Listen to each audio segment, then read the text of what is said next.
Akkamoltan kabajamuuf jaalatamoo daawwattootaaf dhaggeeffattoota qeeroo ganamaa raadiyoodhaaf TV biyya keessaa biyya alaa kan jiraattan ilmaan Oromoo maraahuu oduu qabannee isiniif dhiyaanneeti jirra. Oduun keenya har'aan tanaa beellama mana murtiitti kan dhiyaatan Hamzaa Booranaatiif Shaggittiin Jawaar Mohaammed Baqqalaa Garbaa dabalatee waa'ee daddachaa isaan irratti kan xiyyeeffatee fi akkasumatti illee koomishiniin daayirektara mootummaa federaalaa har'aan tanaa ibsa waa'ee karaa cufuurratti qeeroodhaaf kenneeti jira. Kanas kan laallattoota oduu teenya bal'inasiitiin durammoo hangafotaan isin dhageessisamu. Qeeroof qarreen biyya keessaa wayitaa qabsoo lagannaa gabaatiin gaggeessaa jiranitti hooggantoonni mootummaadha kan naannoo Oromiyaa federaalaa hawaasni hojii isaanii akka hin hojjenneef namoota toora miidiyaa hawaasaa fayyadamuun jeequmsaaf hoggara uumuuf yaalan irratti tarkaanfii akka fudhannu jechuudhaan koomishiniin poolisii federaalaa guyyaa har'aan tanaa ibsa miidiyaa irratti laateetii jiru. Mana murtiitti Hamzaa Booranaatii fi namoota galmee isaa jalatti himataman 9 guyyaa har'aan tanaa wayita dhiyaatanitti beellamni wabiidhaa kennameefii jira.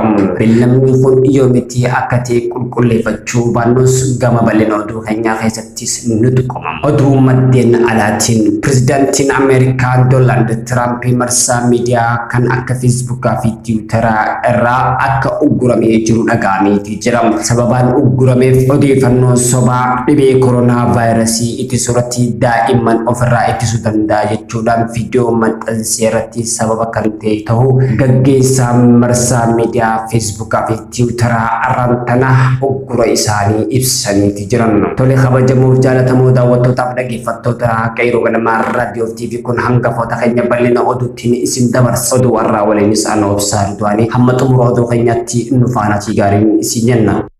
Hagayya barkum lama fi kudaja guyyaa qabsoo handhuura Oromoo Finfinnee irraa hanga guutuu Oromiyaatti Finfinnee ture. Gaafas roorroof ajjechaan daangaa dabree nutti gaggeeffameeti ture. Dhiiraaf dhalaa xiqqaaf guddaa qeeroof qarree fi daa'immaatu rasaasaan ajjeefame kaan ni hidhame. Gariin ammoo qaama itti hir'atan mootummaa wayyaanee yeroo dhumaaf naasuu mormaa jalatti qabde. Humni qeeroof uummata Oromoo gamtaan dhaabbannaan qaamni injifachuun hin dandeenye akka jiru. Addunyaan ijaan argite guyyichi guutummaa Oromiyaa irraa qalqee qabsoo yeroo wal fakkaataatti kan finiinse ture. Gaafas guyyaa seenaan qabsoo qeeroo keessatti yaadannoo guddaa qabdi jaamee eeggameeti ture. Har'as guutummaa Oromiyaatti lagannaa gabaa hagayya jalqabe. Hagayya 3 barkum 2020 jalqabe ammaas itti fufeeti jira. Sababaan itti ta'uu danda'e erga artistii Haacaaluu Hundeessaa lubbuu isaa harka diinaatiin dhabneen asitti guutuu Oromiyaatti qeeroof qarree hedduu lubbuu isaanii dhabnee kan mana hidhaatti guuramaniiti jiran. Hooggantoonni siyaasaa mana hidhaatti wayita guuramaa jiran. Qeeroon biyya keessaa fincila diddaa xumura gabrummaa lagannaa gabaatii fi qoqqobbii diinagdee mootummaa kana hoffisa jaamee itti tilmaamame guyyaa hagayya 3 barkum 2020 itti lafaa kaan hanga hagayya 6 guyyaa har'aan tanaa geeti jira. Hagayya 6 guyyaa seena qabeessa uummata Oromoo biratti ta'ee argame waan jiru jecha guyyaan har'aan tanaatis hagayya 6 barkum 2020 lagannaa gabaa Oromiyaatti guyyaa 3ffaaf itti fufee argameeti jira. Kanaaf jecha guyyaa seena qabeessa kana daran injifannoo gara ceesisuudhaaf qeeroof qarreen biyya keessaa akka jiran irratti ni tarkaanfatama jaamee eegamaatii hawwiin jira. Mootummaan ammoo guyyaa gara guyyaatti kufaatiin isaa irra ga'aa jiru gaaga'ama hamaa keessa galee akka jirutu dhaga'amaa jira.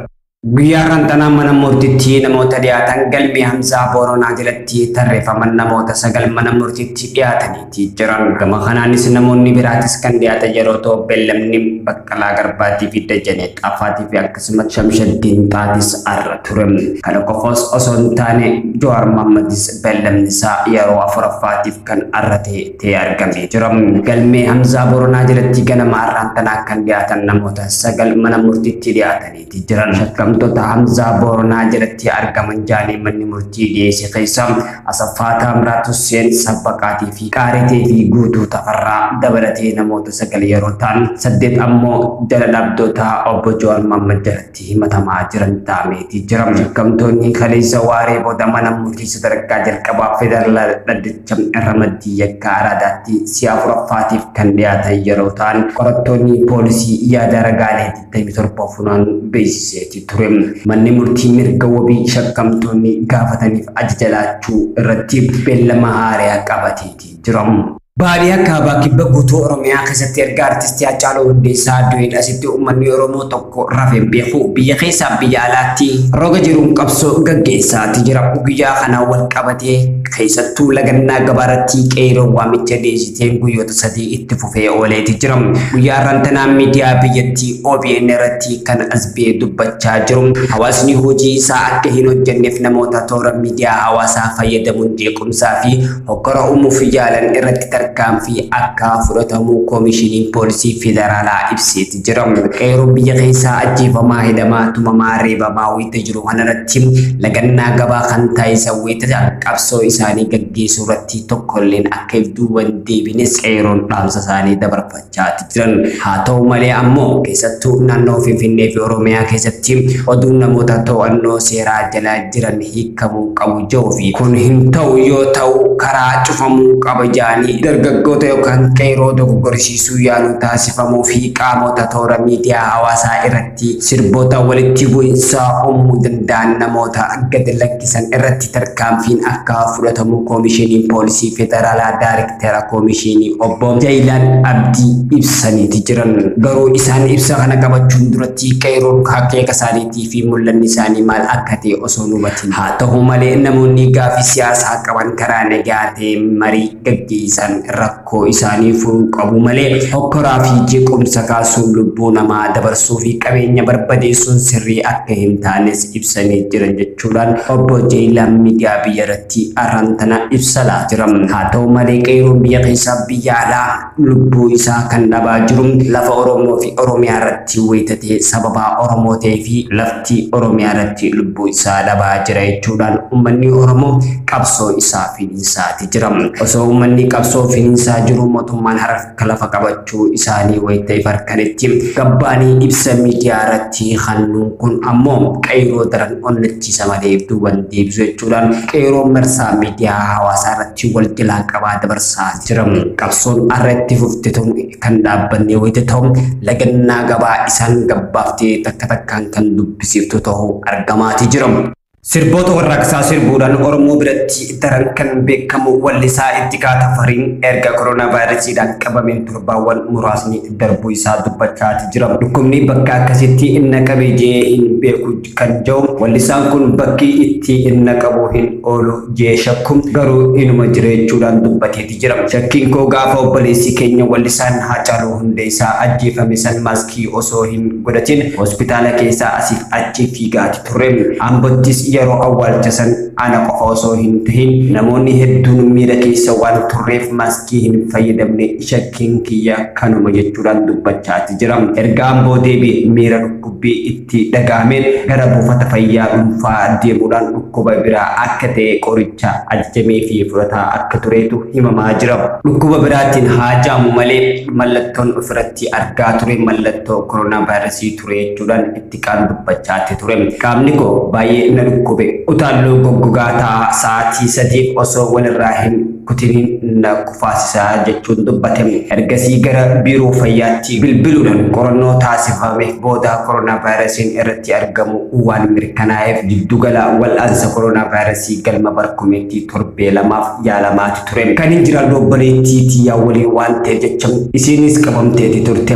Kan ishii garuu ammoo dhukkubni waan itti hin hammaanneef manumatti of yaalaa turte. Ani immoo torbaawwan lamaan galma Barkumeetti hordoffii naaf taasifamaa ture jeeti jira. Torbaawwan lamaan galma Barkumeetti dabarsee haala hamaa keessa ture. Kan himu Ittiqaan deeggarsi ogeessota fayyaa fi kunuunsa namoota dhukkubsataniif taasifamu kan galateeffamu malu ta'uu himeeti jira. Wallisaan Ittiqaa Tafarii yeroo ammaa koronaa vaayirasii guutumatti bilisa ta'uu baatus guyyoota shaniin dura galma Barkumeetti gara mana isaatti akka deebi'e ta'eeti jira. Haalli naannoo kan nageenya keetiif nu yaaddeessaa nan jaan kan jiru wallisaan kun nageenya kiyyaaf akka manaatti galee asitti deddeebi'ee na hordofan taasifamee jechuun dubbateeti jira. Guyyaa shanan erga galma Barkumeetti bahe kanatti mana isaatti deddeebi'uudhaan hordoffii gaarii taasifaa jiraachuus eereeti jira. Yeroo ammaa kanatti koronaa vaayirasiin qaama isaa keessaa guutumatti badee hin raawwanne malee fayyummaa gaariirra akka jirutu himama. Hawaasni Oromoo karaa hundaan gaafachaa waa'ee kiyyaaf nan cinqamaa turtan hundi nan galateeffadha. Ani amma fayyummaa gaariirraan jira. Wanti nama yaaddisu keessa dabreetiin jireechuun dubbatame. Torbaawwan muraasa dhukkubni cimaadhaan dabarsee haasawni dhukkubsichaan salphisee ilaaluudhaan akka hin qabnes dhaameeti jira. Qufaan isaa baay'ee hamaadha. Harka lamaan mataa qabadheetiin qufaatu baay'ee ulfaataadha jechuudhaan himuudhaan itti dubbatee jira. Itti qaatafarem dhukkubichi afaanii yoo dubbatanii fi dhukkubsatanii yoo argan wal adda of eeggannoo baay'ee murteessaadha jechuudhaan dhaameeti jira. Itti kaawwelluu haaree galmaa dhugaa ajja'u xumuree kilippii hojjechaa osoo jiru sababa dhukkubaa kanaatiin adda kutuu fi akkuma dhukkubicharraa damdamateen sirba haariyaa dinqisiisoota isaa biraan akka gahus himeeti jira. Facebook fi Twitter fuula miidiyaa hawaasummaa pirezidaantii Ameerikaa Doonaald Tiraamp irratti tarkaanfii fudhatanii jiran. Miidiyaaleen hawaasummaa lamaan tarkaanfichaa kan fudhatan pirezidaantichi odeeffannoo dogoggoraa waa'ee vaayirasii koronaa waliin wal qabsiisanii dabarsuu isaaniitiin. Tiraamp daa'imman dandeettii dhibee ofirraa ittisuu isaanii ol aanaa waan ta'eef vaayirasii koronaa hin saaxilaman erga jawan dabarsuu isaaniitiin tarkaanfichi kan irratti fudhatamee jaameeti jira. Tiraamp Fox Televizyinii waliin turtii waliin taasisee bilbilaan san guututti Ameerikaatti manneen barnootaa banamuu akka qaban ibsanii turan. Akka sababaatti kan kaasan dandeettii dhibee ofirraa ittisuu isaanii ol aanaa waan ta'eef jaaneeti jiran. Feesbuukni turtii bilbila pirezidaantii Tiraamp taasisan sagaleedhaan Feesbuuk irratti kan gadhiifame odeeffannoo dogoggoraa waan ta'eef sagalicha kaasuus beeksiseeti jira. Odeeffannoo sagaleedhaan gadhiifame dogoggoraa fi imaammata Feesbuukaa kan cabsees jaameeti jira. Pirezidaantiin Tiraamp viidiyoodhaan ergaa gadhiisan dogoggoraa waan ta'eef pirezidaantichi viidiyoo amma kaasan fuula tiwutara isaanii ugguru tiwutarri ibseeti jira. Tiwutarri odeeffannoo pirezidaantii gadhiisan dogoggora waan ta'eef imaammata kiyyarraa darbuuti jira jechuun kanaafin kaasee jeetii bisaas laateeti jira. Addunyaa irratti lakkoofsi namoota vaayirasii koronaatiin qabamanii miliyoona 19 dabreetii jira. Wuhan magaalaa Chaayinaatti bara 2019 jaarraa jalqabee koronaa vaayirasii qoomsachirraa godhate idil addunyaatti wal geenaasitti. Addunyaa irratti lakkoofsi namoota koronaa vaayirasiitiin qabamanii miliyoona 19 darbuun World Meteorology gabaaseetii jira. Namoota vaayirasichaan qabaman keessaa 700 fi 11 lubbuu isaanii dhabaneetii jiran. Namoonni miliyoona 12 ol ta'an ammoo dhibee kanarraa damdamataniiti jiran. Ameerikaatti namootni miliyoona 4.97 ol yeroo ta'an, Biraazilitti miliyoona 2.86 ol, Hinditti ammoo namoota naannoo miliyoona 2 vaayirasichaan qabamaniiti jiran. Afrikaatti lakkoofsi namoota vaayirasichaan qabamanii miliyoona 1tti dhiyaachaa akka jiru gabaafamaati jira. Tole kabajamoo daawwattootaaf dhaggeeffattoota qeeroo ganamaa raadiyoo TV oduu narraaf qabannee isiniif dhiyaannee hanga dhumaa hanga oduu biraatiin wal agarruu kan nagee walitti dhaabbannu ta'a. Oduu irraa waliinis kan isin faana turuuf saaruudhaanii hanga oduu biraatiin walitti dachaanuu nagaan nuuf turaa.